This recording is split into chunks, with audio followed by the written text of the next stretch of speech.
আপুনি সৰ্বানন্দ সোণোৱাল ডাঙৰীয়াৰ সময়ত আপুনি MLA হৈছিলে। সৰ্বানন্দ সোণোৱাল নে হিমন্ত বিশ্ব শৰ্মা? নগাঁওখন আমি সকলো ফালৰ পৰা ডিপ্ৰাইভ হৈ থাকোঁ। ক'তো নোপোৱা কিতাপখন ৰুমিৰ প্ৰকল্প পায় বুলি চবেই জানে। আজিৰ শিশুৱে নিজে এটা কিবা চিন্তা কৰি পেলাই কাম কৰাৰ হয়তো ক্ৰিয়েটিভিটিটো নাইকিয়াই হ'ল। নাইকিয়াৰ একমাত্ৰ কাৰণ কিন্তু মোবাইলটোৱে। 5টা বছৰত মানুহে মোক কৈছিলে যে ৰূপক শৰ্মাৰ ৰাস্তা বনোৱা MLA।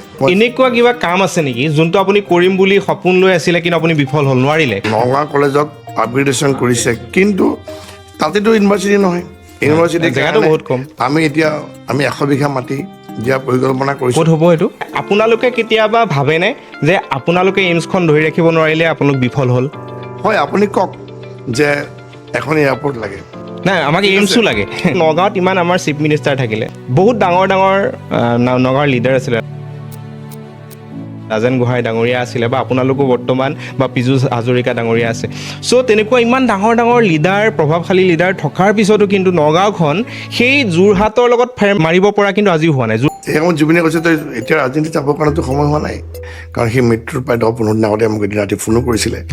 কৈছে এইজোপা গছ চা, মই যেতিয়া কথা কম লৰিব, মানে মইতো দেখা পোৱা নাইকিয়া। পবিত্ৰ মাৰ্ঘেৰিটা গায়ত্ৰী মহন্তৰ বিয়া, তেতিয়া জুবিনে মই কথা পাতিলোঁ যে আমি বৰযাত্ৰী যাম, আমি গৈ পেলাই তাক বৰযাত্ৰীত লগ পামগৈ, আমি ভ্ৰমণ কৰি বিজয় ওচৰত সময়টো ঠিক কৰিলোঁ।